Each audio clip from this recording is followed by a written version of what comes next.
लोहान साहब आपके कैमरे पे कहता हूं, मंडियां अगर कोई खत्म करेगा तो हम इस सरकार से इस्तीफा नहीं, राजनीति से इस्तीफा दे देंगे अगर हमारे रहते ये हो गया। पंजाब का चुनाव तक अगर ये मामला नहीं सिमटा तो ये पंजाब वाले तो अपने टेंट उखाड़ के ले जाएंगे। जो लोग हरियाणा के किसानों का नेतृत्व कर रहे हैं वो सुबह से शाम तक ओछी भाषा का प्रयोग करते हैं हमारे खिलाफ। हमारी जो पॉलिटिकल ताकत है उसके बिना पे हम ऐसा क्या कर दें कि 1 मिनट में ये काले कानून गिर जाएं या ये काले कानून जो इसके अंदर है वो दूर हो जाएं। मुझे आप बताइए उसका फॉर्मूला। मैं आपसे बात करता हूं, कौन है चदुनी? वो कांग्रेसी है, रणदीप सुरजेवाला का और कांग्रेस का एजेंट। चदुनी अगर इलाहाबाद का इलेक्शन जीत जाते हैं हम चदुनी को नेता मान लेंगे। आपने दुष्यंत को 5 साल के लिए चुना है, 5 साल बाद दुष्यंत अगर नहीं दे पाए हम कसूरवार हैं, हमें वोट ना दीजिएगा। इस हमारे से इस्तीफा मांगते हैं, भूपेंद्र हुड्डा से क्यों नहीं इस्तीफा मांगते? सरकार का हिस्सा आप है। सरकार का इस्तीफा हिस्सा तो हम हैं, मगर अगर ये चाहते हैं कि मैंडेट एक बाई इलेक्शन में नजर आए, कुछ लोगों ने कहा ना कि बाई इलेक्शन होगा तो मैंडेट पता चल जाएगा, भूपेंद्र हुड्डा के लोग से इस्तीफा दो, मैंडेट पता चलेगा। इलाहाबाद का चुनाव होगा, क्या एक बार फिर दिग्विजय चौटाला को मैदान में उतारा जा सकता है? मैं तो उप मुख्यमंत्री के भाई होने के नाते कभी बात ही नहीं करता। मैं जब भी बात करता हूं बड़ी सीधी बात करता हूं। हाँ, हमने एक माँ की कोख से जन्म लिया, मगर जहां पे मुझे कोई कमी खामी नजर आती है तो मैं उनको कहता हूं। हमारा मिलना जुलना, मैं हर चीज को टेलीविजन पर थोड़ी बताऊंगा, मगर वो मेरे चाचा की आदत है, वो इन सारी बातों का बखान करते रहते हैं। जो आप कहलवाना चाहते हो मैं नहीं कहूंगा। वो दुष्यंत का विरोध करने सिरसा आया, मैं योगेंद्र यादव से कहता हूं जाकर के इंद्रजीत जी का विरोध करके दिखा गुड़गांव। हम कहीं किसी के सुख में, दुख में, ब्याह में, शादी में जाएं, उस पर रोक नहीं होनी चाहिए। और रोक लगाने वाला कोर्ट तो हो सकता है, मगर ये तालिबानी फरमान देने वाले सड़कों पे ये लोग नहीं कर सकते। दादाजी बाहर आए हैं, कितनी खुशी है? बहुत खुशी है, इससे ज्यादा क्या खुशी होगी। मिलने गई? नहीं, मिलने जाने का जो बात है वो हमारी पारिवारिक है। दोस्तों नमस्कार, मैं हूं अजय लोहान और आप देख रहे हैं बिंदास हैं। खास शख्सियत में आज हमारे साथ मौजूद है युवाओं के चहेते और तेज तरार जेजेपी नेता दिग्विजय चौटाला। दिग्विजय जी, स्वागत है आपका। बहुत बहुत। दिग्विजय जी, सबसे पहला सवाल और सबसे महत्वपूर्ण सवाल, जिस बात को लेकर पूरा हरियाणा ही नहीं पूरा देश प्रधानमंत्री की तरफ ताक रहा है, क्या ये किसानों का आंदोलन है या नहीं दिग्विजय चौटाला की नजर में? किसानों का आंदोलन तो है। इतने लाख, इतने हजारों लोग, मैं ये नहीं कहता कि एक साथ, मगर अलग अलग समय पर वहां जाके आए हैं, अपनी भावनाएं व्यक्त करके आए हैं। और जो ये 3 कानून आए हैं इनमें कुछ अनियमितताएं हैं, हम भी मानते हैं। उन अनियमितताओं को केंद्र की सरकार भी मानती है। इसी बात का फैसला सुप्रीम कोर्ट ने भी किया, उस पर स्टे लगा दिया। स्टे इसलिए लगाया कि इस दौरान सरकार और किसान पक्ष जो है आपस में बैठ के इस पर फैसला कर लें। अब फैसला करना है। सरकार खुले दिल से समय समय पे कह रही है कि चाहे एमएसपी को लेकर हो, चाहे आपको कोर्ट जाने को लेकर के हो, चाहे अन्य मुद्दों पर हो, हम उसमें तब्दीली करने को तैयार हैं। मगर गेंद जो है वो किसान नेताओं के पक्ष में है, किसानों के पक्ष में नहीं है। किसान नेता जो उनको एंडोर्स कर रहे हैं, उनका नेतृत्व कर रहे हैं, वो इस बात पे राजी नहीं हो रहे कि हम सरकार से बातचीत करें। ये हाल स्थिति है। पार्लियामेंट का सेशन ऑन है। मैं दिग्विजय और इस पार्टी का एक नेता या इस पार्टी का कार्यकर्ता, जो भी आप मुझे मानो, मैं इस नाते से उनसे अपील करता हूं, नेताओं से, कि कम से कम चाहे आपकी मांग कुछ भी हो, अल्टीमेट फैसला कुछ भी हो, मानने ना मानने के नहीं, आप बातचीत का दौर शुरू करें। लेकिन क्योंकि 2 पक्ष जब तक बैठते नहीं तब तक बातचीत नहीं होती। आपने द्विपक्षीय देशों में भी देखा है, ऑर्गेनाइजेशन में भी देखा है, कोई भी फैसला तब होता है जब ओपन टेबल बातचीत हो। ये कोई हिंदुस्तान पाकिस्तान की नहीं है। मैं कहना चाह रहा हूं, मैं इसको कंपेयर नहीं करूंगा, वो भी बातचीत से ही हल होता है। अल्टीमेटली जब सारी चीजें खत्म हो जाती हैं तो बातचीत पे आती है बात। बिल्कुल, बातचीत पे आती है। आप मेरी बात को समझ रहे हैं ना, तात्पर्य? बिल्कुल।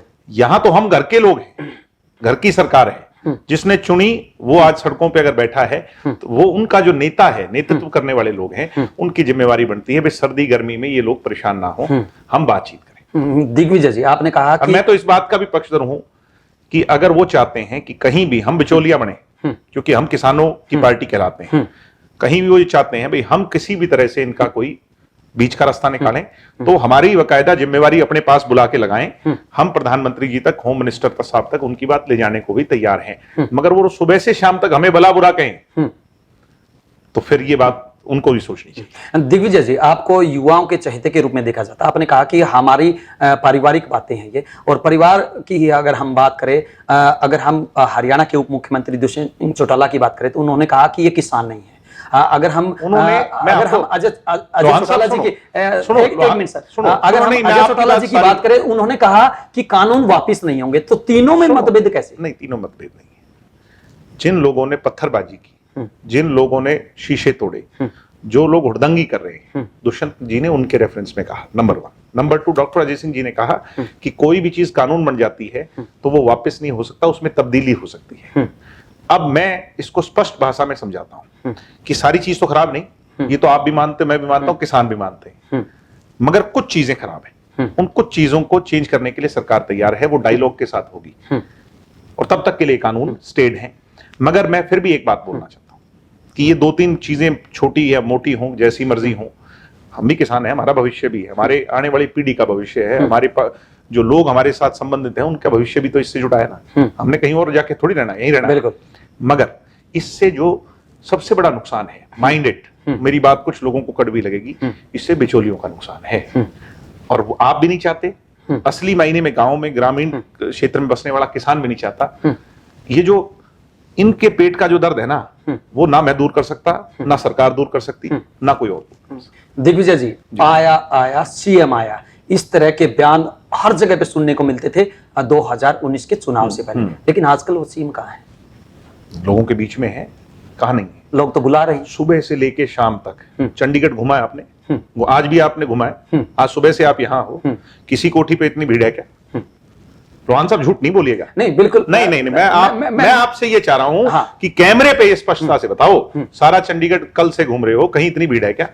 दिग्विजय जी, बिल्कुल आपने सही बात। मैं आपसे रोहन साहब एक सवाल, मैं आपसे एक सवाल, मैंने यहाँ पे जो भीड़ देखी है वास्तव में काबिले तारीफ है। नहीं, मैं आपसे एक बात, मैं आपसे हक से एक बात पूछता हूं, काम करने का, मैं आपसे हक से एक बात पूछ रहा हूं कि ये लोग तालिबान और पाकिस्तान से आए हैं क्या?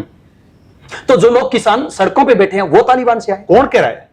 मैं सरकार कह रही है कि ये पाकिस्तान जो कह रहा है, जो कह रहा है इनके साथ विरोधी ताकतें हैं, ये विपक्ष के आदमी, जो कह रहा है गलत कह रहा है। ऐसा बिल्कुल नहीं कहना चाहिए। हमारे अपने लोग हैं, बिल्कुल, ये हरियाणा के लोग हैं, ये पंजाब के लोग हैं, पंजाब के भी हमारे अपने लोग हैं, मगर बैड एलिमेंट्स हर जगह शामिल हैं। मेरा साफ तौर पे पूछना है, मगर ये कह देना कि गाड़ी तोड़ो, शीशे तोड़ो, जितना हक उनको है ना सड़कों पे घूमने का, उनका मतलब वो जो नेता है जो भड़का रहे हैं, उतना ही ये हरियाणा और ये देश हमारा है। हमें अपने प्रोग्राम करने दिए जाने चाहिए। हम कहीं किसी के सुख में, दुख में, ब्याह में, शादी में जाएं, उस पर रोक नहीं होनी चाहिए, और रोक लगाने वाला कोर्ट तो हो सकता है, मगर ये तालिबानी फरमान देने वाले सड़कों पे ये लोग नहीं कर सकते। लेकिन दिग्विजय जी, आपको नहीं लगता कि जब वो किसान है, आपके अपने हैं, क्योंकि उन्हें, तो मुझे ये बताओ आप लोहान साहब, मुझे ये समझाते क्यों नहीं? किस आप समझाते, आप ये तो बताओ कि समझाएं किसको? मैं आपके साथ जाने को तैयार हूं, क्योंकि इस बात को तो इस कैमरे के पीछे मैं 10-15 इन किसान नेताओं से, जो बड़े नेता हैं, मेरी उनसे अच्छी तरह बात हुई और कई समय पे बात हुई, मैं नाम नहीं ले सकता, मगर बिल्कुल वो भी ये मानते हैं भाई इसमें कुछ चीजें ही ऐसी हैं जो किसान के शायद कल को नुकसान करें, और उनको सरकार बदलने को तैयार है। मगर कम्युनिस्ट लोग जो हैं वो बीजेपी के लेड गवर्नमेंट एनडीए के साथ कभी बातचीत की टेबल पे नहीं आएंगे। आपको मानना पड़ेगा उनका एजेंडा क्या है, और नेतृत्व तो कौन कर रहा है? लाल झंडे वाले कर रहे हैं। 2-4 लोग हैं, टिकैत साहब जैसे, और 2-4 लोग हैं जो समझदार हैं, मगर वो अकेले क्या करें बेचारे?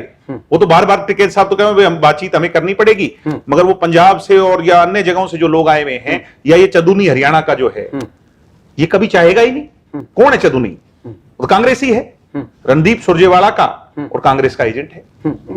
लेकिन क्या आप उम्मीद करते हो क्या चदुनी दुष्यंत चौटाला की वाहवाही करे? वो थोड़ी बोलेगा आया सीम आया, वो तो चाहेगा भी इसको कैसे काटूं। मतलब दिग्विजय चौटाला ये चाहते हैं कि जो भी किसान नेता हो वो ये कहे कि आया सीएम आया। नहीं, मैं ये कह रहा, किसान है नहीं कह रहा, मैं ये कहना चाह रहा हूं कम से कम बातचीत तो करे। अगर वो इस देश की सरकार को इस देश की सरकार मानता है, उससे बातचीत तो करे। लट थोड़ी बजाओगे आप, कल को इसका मतलब गोली बारूद उनके हाथ में दे दो आप तो। लेकिन दिग्विजय जी, सरकार की अगर हम केंद्रीय मंत्री की बात करें तो उनकी तरफ से कहा कि कानून वापिस नहीं होगा, उसके सिवाय आप बात कर सकते। भाई एक कानून बनाया है, उस कानून में अच्छी चीजें भी तो हैं, उसको तो अपना लो। एक फार्मर्स रेवोल्यूशन आ रहा है, ओपन मार्केट हो रही है। बड़े टिकैत साहब सारी उम्र कहते मर गए कि खुली मार्केट होनी चाहिए, मंडियों में मत बांधो किसान ने। आज वो कोई करने को तैयार है तो उसको एक्सेप्ट क्यों नहीं कर रहे? चौटाला साहब क्या करते, मैं खुले तौर पर आपको बयान पीछे के निकालो, सब पार्टियों के बड़े किसान नेता ये कहते हैं there should be open market, किसान को वो उसमें बाउंड नहीं करना चाहिए, मगर हाँ एपीएमसी मंडियां भी रहनी चाहिए, और वो मंडियां भी रहेंगी और ओपन मार्केट भी होगी। लोहान साहब, आपके कैमरे पे कहता हूं, मंडियां अगर कोई खत्म करेगा तो हम इस सरकार से इस्तीफा नहीं, राजनीति से इस्तीफा दे देंगे, अगर हमारे रहते ये हो गया। लेकिन आपके जाने के बाद क्या होगा? हमारे जाने के बाद क्या होगा? ऐसा होगा क्योंकि हमें जाना पड़े?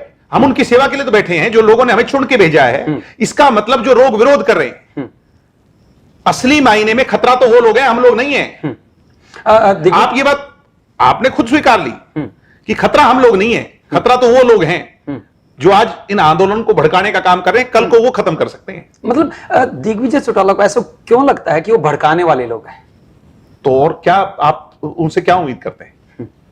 बेचारे जो कम्युनिस्ट हैं, जो कामरेड हैं, जो जेएनयू में बैठने वाले लोग हैं, जो जेएनयू में देश के खिलाफ नारे लगाने वाले लोग हैं, आप उनसे क्या उम्मीद करते हैं? वो नरेंद्र मोदी को स्वीकार कैसे लें?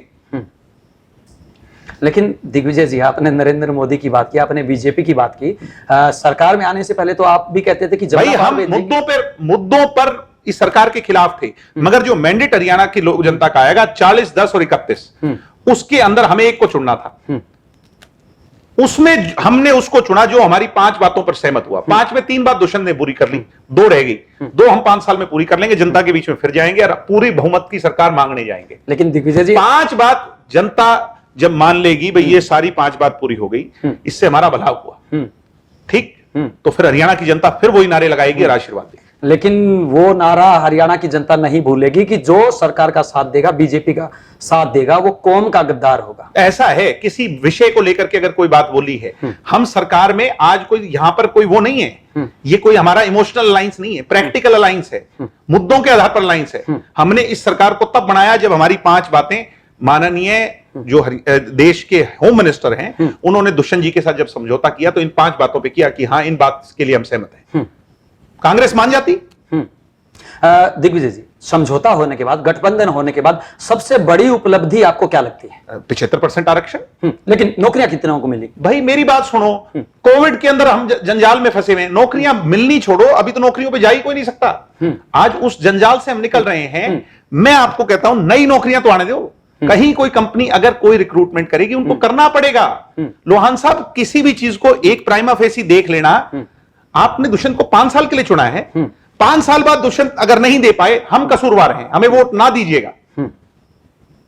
मगर आज आप एक चीज लागू हुई है, 2-3 महीने नहीं हुए, आप उससे पहले उसका प्रीजुडिस माइंड से, मतलब इसका मतलब तो आपने तय कर लिया कि हमने दुष्यंत का विरोध करना है। दिग्विजय को क्या लगता है? अब महिलाओं को, मुझे आप एक बात बताओ, नहीं याद करेंगे क्योंकि इतना सब कुछ हो रहा है किसान आंदोलन के नाम पर, लोग हमें भला बुरा कह रहे हैं। मैं भी सोशल मीडिया देखता हूं ना, मुझे भी पता है ना हम क्या कर रहे हैं। कैसा फील होता है? नहीं, हमें पता है कि हमें उस जनता के बीच में जाना है, मगर हम रिजल्ट लेकर के जाएंगे।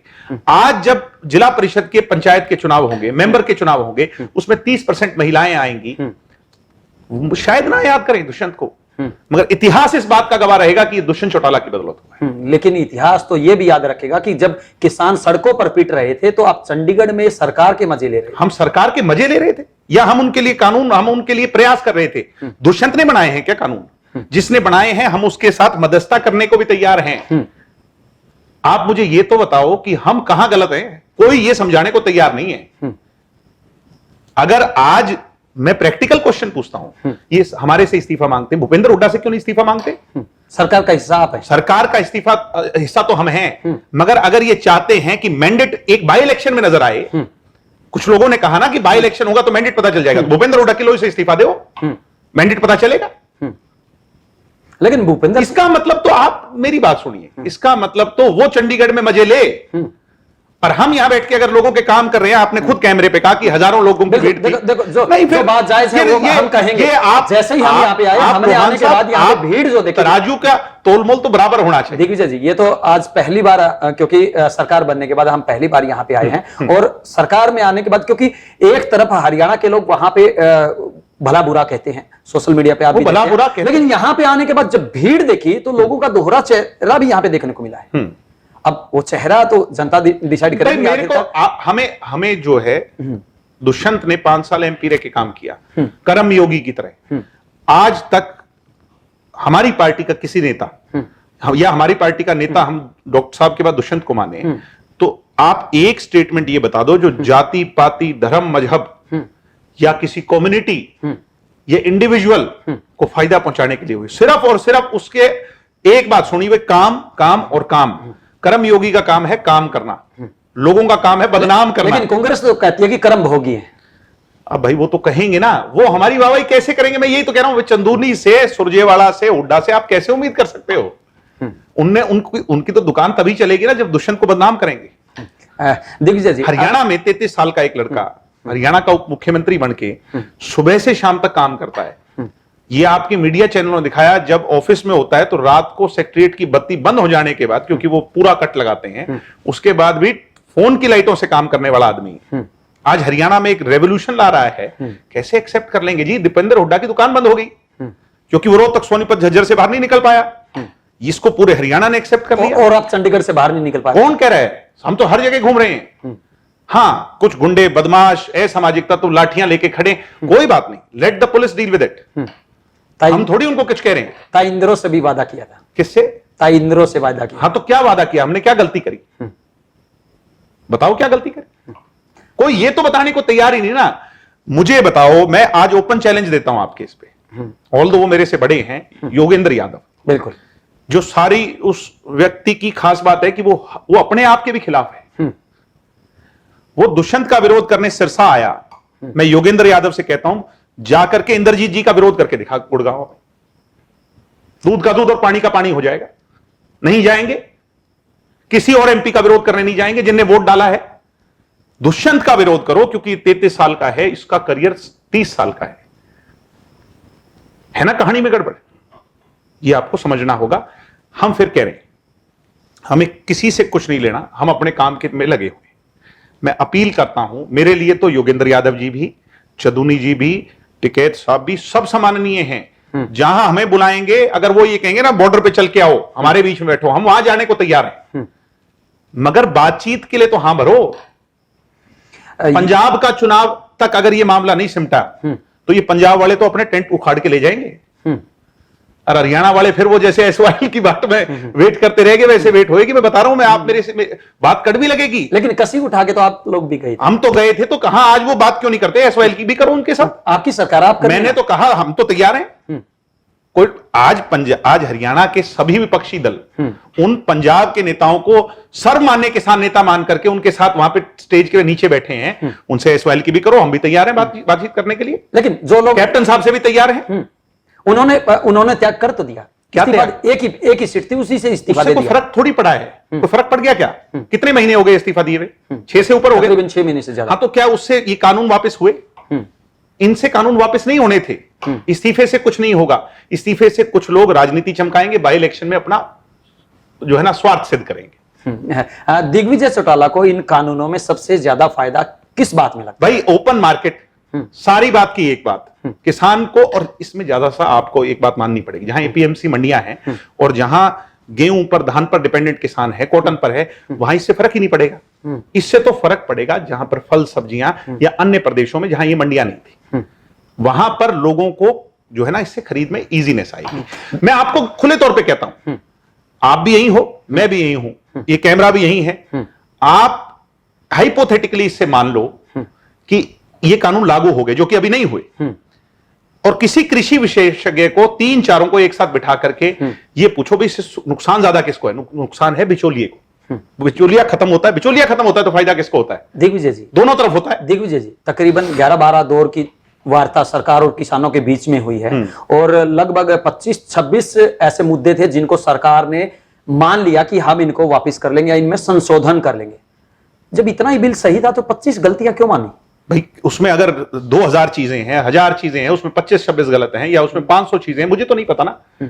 मगर वो किसान नेता, मैं उन किसान नेताओं को अपना नेता भी मान लेता हूं, मगर मैं ये कहता हूं कि जाओ तो कोई फैसला तो करके आओ। मगर वो जाने को तैयार नहीं, इस बात के लिए एडमेंट है। अगर एक भी अच्छी चीज है 100 में से, तो एक को तो रखो। दुष्यंत चौटाला, क्या किसान नेता उन अच्छी चीजों को भी नहीं स्वीकारना चाहते क्या? दुष्यंत चौटाला जी आमतौर पर दिल्ली जाते रहते हैं, प्रधानमंत्री निवास भी वही है, कृषि मंत्री भी वही दुष्यंत है। जी तो बार बार गए हैं, बार बार, मगर दुष्यंत जी को बार बार एक ही बात कही गई कि आप उन्हें राजी करो, हमें नहीं, हम तो तैयार हैं। तो मध्यस्थता क्यों नहीं करे?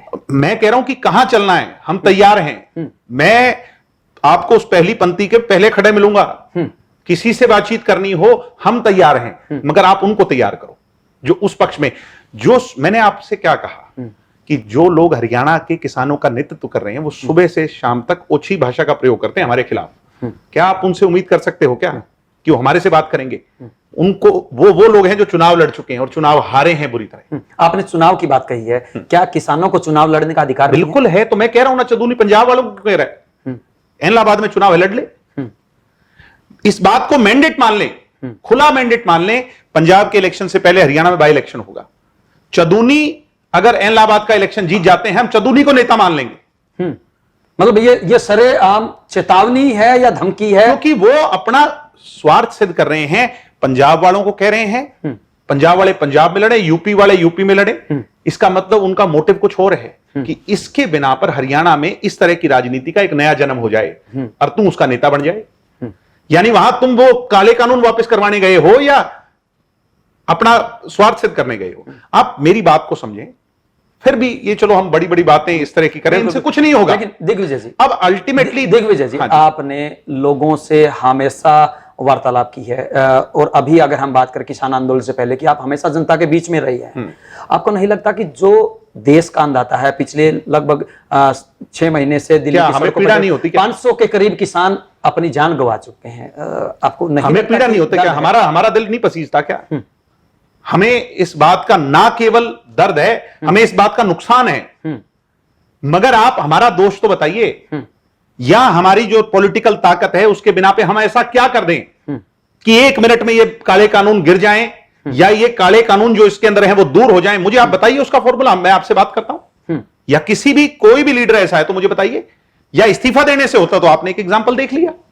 नहीं, इनसे कुछ होगा, ये बात हमें समझनी पड़ेगी। होगा तब जब प्रधानमंत्री जी और उनकी कैबिनेट और एग्रीकल्चर मिनिस्टर टॉक्स में आएंगे किसान नेताओं के साथ, वो गलत चीजों को अबॉलिश करेंगे और अच्छी चीजें किसान बताएं उन्हें ऐड करेंगे और एक बहुत अच्छा बिल, रेवोल्यूशनरी बिल किसानों के लिए लागू होगा। मतलब दिग्विजय चौटाला की मैं आपसे लोहान साहब, मुझे ईमानदारी से दिल पे हाथ रख के बताइएगा, ना तो दिग्विजय चौटाला को पता ना आपको पता, कितने ऐसे लोग हैं जो आज हमारा विरोध करने आते हैं। आप सिर्फ उनसे इन तीनों कानूनों के बारे में डिटेल में जानना चाहें, क्या आपको बता देंगे क्या? वो नहीं बता सकते, क्योंकि सिर्फ और सिर्फ बहका करके वहां समझाया नहीं जा रहा, वहां बहकाया जा रहा है। दिग्विजय जी, आपने बिल्कुल सही कहा कि क्या वो बता देंगे। एक बार मैं चाहूंगा कि प्रदेश के ही नहीं बल्कि देश के लोगों को एक बार तीनों कानूनों के बारे में आप मैंने आपको मुख्य रूप से जो इनके नाम है, नाम जरूर बताएं। मुख्य तौर पर आपको बता दिया कि ये जो है ये फ्री ट्रेड, ओपन ट्रेड किसानों को देने के लिए प्रधानमंत्री जी का, मैं तो कह रहा हूं कि मुझे भी डिटेल में अगर जाऊंगा तो नहीं पता, मगर जो हमने फार्मर एक्सपर्ट से सुना है, जो देश के एक्सपर्ट से सुना है, उनने यही कहा कि इसके अंदर किसानों के हित की भी बहुत सी चीजें हैं। मैंने ये मान लिया कि ये किसान नेता जो हैं इनको मैंने नेता मान लिया।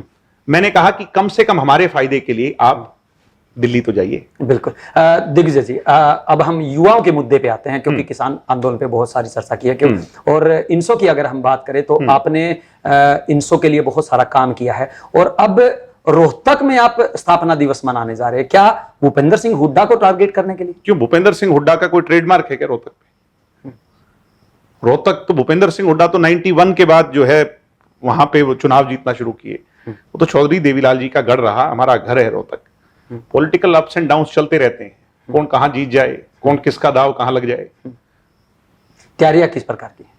तैयारियां बहुत अच्छी हैं, बहुत बड़ा प्रोग्राम जो हम करने जा रहे हैं, मगर कोविड गाइडलाइंस हैं उनका हमें बहुत ध्यान रखना है कि कल को लोहान साहब ये ना न्यूज चलाएं कि देखिए ये कोविड फैला रहे हैं। तो हमें हर चीज का बड़ा ध्यान रख के और उसको अच्छा प्रोग्राम करेंगे। मैं तो आपको भी निमंत्रण देता हूं और आपके माध्यम से सारे युवाओं को देता हूं कि जो है ना, कोविड के इस बुरे दौर से हम जब बाहर निकले हैं तो अब हमें जो है अपनी मेन स्ट्रीम लाइफ को दोबारा से सुचारू रूप से उसको लाना होगा, चाहे पॉलिटिकल लोग हैं चाहे सोशल लोग हैं।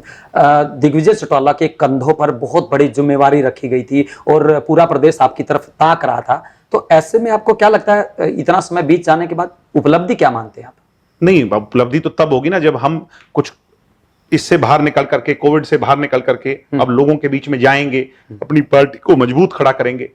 जो जिम्मेवारी मुझे दी है पीछे, जो मुझे प्रधान महासचिव पार्टी ने बनाया है, अब मुझे काम करने का अवसर मिलेगा। मैं हमारे जो प्रधान हैं पार्टी के निशांत सिंह जी, उनके नेतृत्व में स्टेट में घूमूंगा, पार्टी को मजबूत खड़ा करूंगा। मैं उसके लिए हर संभव प्रयास करूंगा। निकाय चुनाव सबसे पहला चुनाव है, पंचायत के चुनाव हैं, इन चुनावों में हम अच्छा प्रदर्शन करें, गठबंधन और मजबूती से आगे बढ़े, इसके लिए हम प्रयास करेंगे। इसका मतलब जो आने वाले चुनाव है उन प्रत्येक चुनाव के अंदर इनसो की तरफ से उम्मीदवार उतारा जाएगा? नहीं, इनसो की तरफ से नहीं, हम तो जेजेपी की तरफ से उतारेंगे। अगर हम बात करें युवाओं की, तो युवा एक गठन किया गया था युवाओं के लिए, और उसका परिणाम कितना देखते हैं आप? परिणाम तो बहुत है। अगर आप इनसो की बात कर रहे हैं ना, हरियाणा युवा आयोग की बात कर रहे हैं, हरियाणा युवा आयोग की जी, तो निश्चित तौर पर हरियाणा युवा आयोग का जो आपको फायदा है, चाहे ये नौकरियों का जो फायदा है, वो तब मिलेगा जब असली मायने में ये सारी चीजें जो कोविड के दौरान फंसी हुई हैं, जंजाल से बाहर निकलेंगी। नेचुरली उसका परिणाम है आज, इसलिए मैं आपको बार बार कह रहा हूं कि हम उस परिणाम के अंदर जो है, जो उसकी उस पर मत जाएं। इतने कम समय में हम उसको हर चीज को जज ना करें, आप थोड़ा समय दें। मैं आपके कैमरे पर उन सारी चीजों को, उपलब्धियों को गिनवाने के लिए तैयार। ये बातें मैं इसलिए पूछ रहा हूं दिग्विजय जी, क्योंकि पिछले काफी लंबे समय से जब आप सरकार का हिस्सा नहीं थे, लंबे समय में से 1-1.5 साल में कोई मूवमेंट है ही नहीं, ये तो आप भी मानते हैं। नहीं, बिल्कुल, पिछले काफी लंबे समय से आप आवाज उठाते रहे। हम बात करें यूनिवर्सिटियों की स्वायत्ता की, यूनिवर्सिटी की स्वायत्ता के लिए आपने हमेशा आवाज उठाई थी, और आज आप सरकार का हिस्सा, अब उनकी स्वायत्ता खत्म होती जा रही है। नहीं, ऐसा बिल्कुल नहीं होगा। सीओडी ग्रुप को खत्म कर दिया, जो कॉलेज के प्रोफेसर है उनकी पोस्टों को खत्म करने। नहीं, ऐसा बिल्कुल नहीं है। हम 5 तारीख को सरकार के सामने एक बड़ा एजेंडा पेश करेंगे, और आप 5 तारीख को उस मंच से सुनिएगा, और फिर उसकी लड़ाई जो है अगले 2.5-3 साल के अंदर निश्चित तौर पर लड़ करके वो करेंगे। और एक और जो बड़ी बात है कि यूनिवर्सिटियां जैसे ऑटोनॉमस हैं, उसके अंदर जो जॉब सीकिंग लोग हैं वो भी ऑटोनॉमस तरीके से चुन के आए, उसके लिए भी बड़ी घोषणा 5 तारीख को करने जा रहे हैं। इलाहाबाद का चुनाव होगा, क्या एक बार फिर दिग्विजय चौटाला को मैदान में उतारा जा सकता है? नहीं, ऐसा नहीं है, ये तो पार्टी को फैसला करना है। मुझे तो जींद में भी नहीं पता था, जब जींद में मुझे चुनाव लड़ाया तो मैं दिल्ली में था। बिल्कुल, मैंने आपका इंटरव्यू लिया था, आप कह रहे थे कि मुझे तो कल रात तक ही नहीं, मुझे तो रात तक ही नहीं पता था किसको लड़ाया जाएगा। वो तो फॉर्म किसी और को, पूरा तैयारी कुछ और थी, मगर जो है ना, बलि का बकरा नहीं, बलि का बकरा क्यों बनाया?